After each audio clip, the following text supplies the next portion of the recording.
Reading of the Book of Genesis by Blessified. Chapter 2. Thus the heavens and the earth were finished, and all their multitude. And on the seventh day God finished the work that he had done.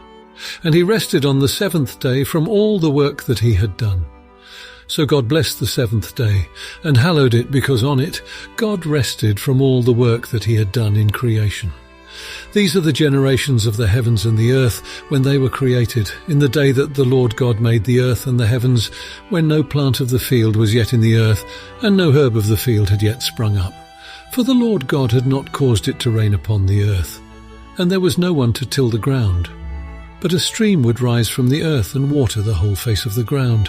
Then the Lord God formed man from the dust of the ground, and breathed into his nostrils the breath of life, and the man became a living being. And the Lord God planted a garden in Eden in the east, and there he put the man whom he had formed. Out of the ground the Lord God made to grow every tree that is pleasant to the sight and good for food, the tree of life also in the midst of the garden, and the tree of the knowledge of good and evil.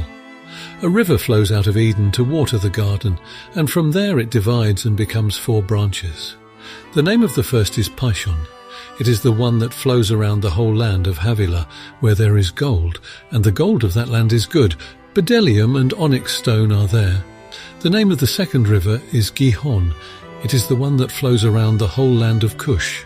The name of the third river is Tigris, which flows east of Assyria.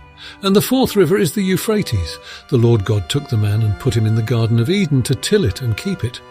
And the Lord God commanded the man, "You may freely eat of every tree of the garden, but of the tree of the knowledge of good and evil you shall not eat, for in the day that you eat of it you shall die."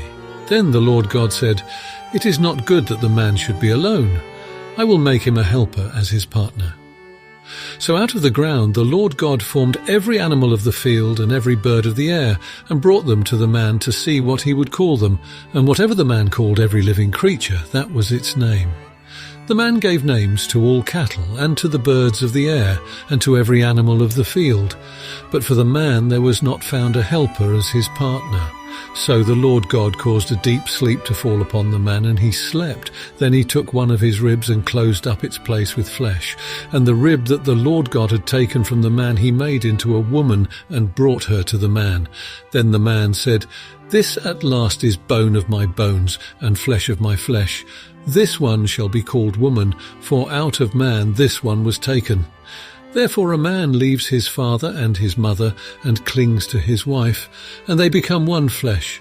And the man and his wife were both naked, and were not ashamed.